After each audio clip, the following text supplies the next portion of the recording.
생활의 일상에서 좀 많이 문제가 되죠. 민폐 주차. 그러니까 이중 주차 했을 때 조금 문제가 생긴 건데 이런 게 별거 아닌 게 좀 큰 싸움으로 번지기도 합니다. 강민호에서 무슨 일입니까? 지난주에 온라인 커뮤니티를 굉장히 뜨겁게 달궜던 일입니다. 예. 한 여성 운전자가 이제 주차장에 외출을 하려고 나갔다 보니 자신의 차량 앞에 이중 주차된 이 택시를 발견한 겁니다. 밀어보네요, 지금. 네, 직접 이렇게 밀어보려고 안간힘을 썼는데 택시가 도무지 움직이질 않는 거예요. 예. 그래서 이제 차량 앞에 기재된 번호로 전화를 했는데 무려 30분이 지나도록 이 전화를 받지 않았습니다. 예. 30분 후에 겨우겨우 전화가 연결이 됐는데 그때 택시기사가 한 말이 보통은 죄송합니다. 얼른 내려가 볼게요 라고 말을 해야 하잖아요. 예. 왜 못 미냐? 내려가서 보자라고 말을 했다는 내려가서 겁니다. 보자? 네. 그럼 내려왔겠네요, 택시기사가. 내려와서 뭐라고 한 겁니까? 그래서 택시기사가 직접 내려와서 자신의 차를 밀어보더니 또 이렇게 말합니다. 또 잠겼네. 이렇게 얘기를 합니다. 예. 이 말인즉슨 기어가 중립으로 되지 있었다는 거잖아요. 본인 차잖아요, 지금. 네, 그러니까 예. 본인은 기어를 중립으로 해뒀다고 생각을 하는데 뭔가 이제 장치가 정확하게 중립으로 되어 있지 않았던 것 같아요. 그렇게 짜증을 내더니 운전석으로 가서 이제 차를 빼주긴 빼줬습니다. 그런데 이 30분이나 기다렸던 여성 운전자가 참다 못해 사과 안 하세요라고 이제 물어보자 오히려 이때부터 적반하장의 태도를 보인 건데요. 예. 이 택시 기사가 오히려 내가 차를 빼주는 건 맞지만 무슨 사과를 하느냐며 이때부터 이제 입에 담지 못할 거친 욕설을 예. 내뱉은 겁니다.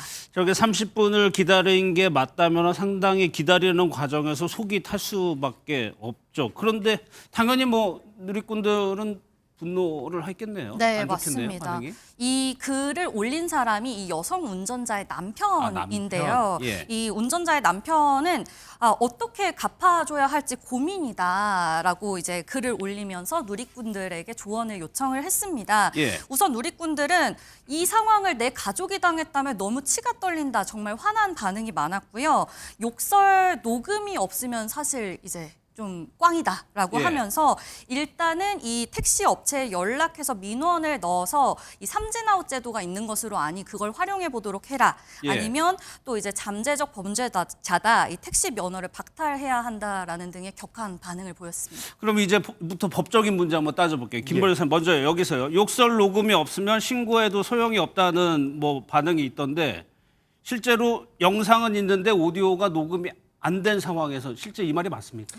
반은 맞고 반은 틀린 것 같습니다. 네. 물론 이제 이건 이제 이 행동은 모욕죄에 해당합니다. 형사상 모욕죄, 형법상 모욕죄에 해당하는데 모욕죄가 성립을 하기 위해서는 형법상 증거, 그러니까 증명이 있어야 되거든요. 이 증명할 수단이 바로 녹음, 오디오 파일이 가장 유력하다는 거죠. 사실 증명이 되지 않더라도 이 모욕죄 자체가 발생한 것은 사실인데 처벌을 하기 위해서는 증명을 해야 된다는 것이다. 그런데 그 증명을 하기 위해서는 오디오가 없다면 모욕 행위를 한 사실 자체를 입증하기가 어렵잖아요. 다만 무조건 오디오 파일이 없다고 해서 무조건 무죄가 나온다. 이것은 아닙니다. 예. 왜냐하면 형사상에서 이제 이 증명이라는 것은 엄격한 증명이 필요하긴 하지만 여러 간접적인 증거로도 가능합니다. 예를 예. 들면 피해자의 진술 자체도 그 증거가 될 수 있고 목격자의 진술이라든지 혹은 블랙박스에 음성은 담기지 않았다고 하더라도 입 모양이라든지 말을 하는 이런 정황들을 종합적으로 판단해서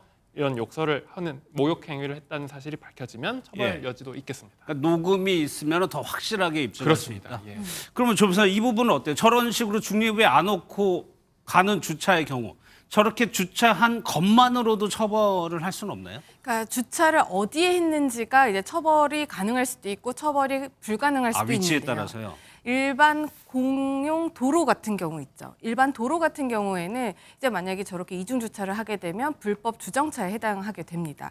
그래서 도로교통법상 위반 행위로 처벌이 가능한데 주차장이라든지 뭐 상가 이런 단지 내의 이런 길 같은 경우는 일반 사유지로 이런 도로교통법이 적용이 되지 않을 수가 있습니다. 그렇게 된다면 저렇게 이중주차를 해놓은 행위 자체를 어떻게 법적으로 처벌을 하기는 좀 어렵습니다. 근데 다만 예. 어떤 고의를 가지고 절대 못 나가게 하도록 이렇게 대놓았다면은 이건 또 업무 방해가 될 수도 있거든요. 예. 그렇기 때문에 만약에 이런 사람이 이제 고의를 가지고 막아놨다라고 하면은 업무 방해도 우리가 생각을 해볼 수가 있겠지만 그냥 일반적으로 주차 공간이 부족해서 이중 주차를 한 것만으로는 형사적인 처벌은 어려울 수도 있습니다. 예. 김준일 변호사 하나 더 볼게요. 근데 저 여성 운전자라고 제가 치면 제가 너무 급해요. 지금 5분 내로 나가야 됩니다. 네. 근데 안 와요.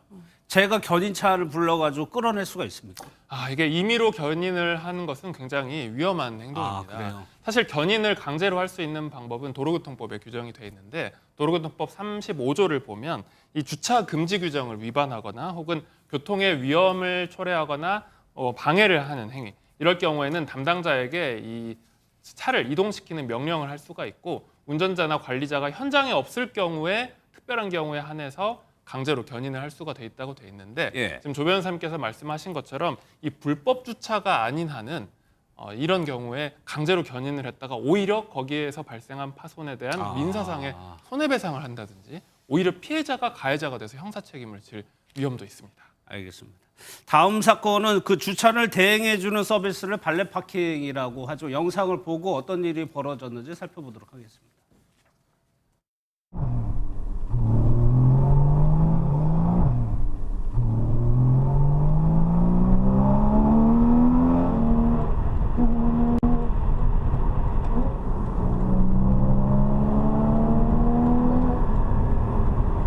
저 커버도 씌워놨던 건데 왜 다시 쳐져 있는 건지 모르겠고 하얀색. 근데 이건 왜 켜져 있는지 모르겠어요. 지금 원래 켜져 있으면 안 돼요. 그러니까 발렛 파킹을 맡겼는데 지금 주행이 된 거죠, 차가. 네, 맞습니다. 방금 영상, 그 블랙박스 영상은 한 고객이 해외 여행을 위해서 인천공항에 주차 예. 대행을 맡겼던 차량입니다. 일주일간의 해외 여행을 마치고 돌아와서 차를 돌려받았는데 예. 이 초기라고 하죠. 뭔가 이상한 거예요. 그 핸들 커버라든지 주행 내역이 본인이 마지막으로 봤던 것과는 다른 상태였던 겁니다.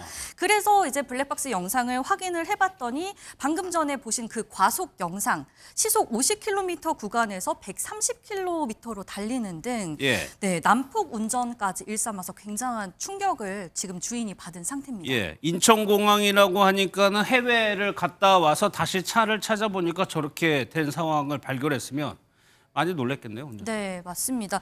발렛 파킹 업체가 인천공항에 굉장히 사실 많거든요. 예. 그런데 이 차주가 더 이제 황당하고 화난 이유가 인천공항 공식 발렛 파킹 업체 본인이 믿고 맡겼는데 지금 이런 사태가 발발한 것에 대해서 본인은 상상도 못했다라고 지금 밝혀온 겁니다. 예. 심지어 지난주에 이미 이 업체 측에 불만을 제기를 했는데 업체로부터 이렇다 할 답변도 받은 게 없다고 합니다. 예. 이 작성자의 이제 주장으로는 아직 업체에서 답변을 받지 못했다. 그러면 김지훈 변호사님, 이 직원을 처벌할 수가 있습니까? 저렇게 못할 네, 수? 상황을 좀 따져봐야겠지만 예. 만약에 처벌을 할 수 있다라고 한다면 이제 형법 331조에 의해 자동차 불법 사용죄가 있습니다.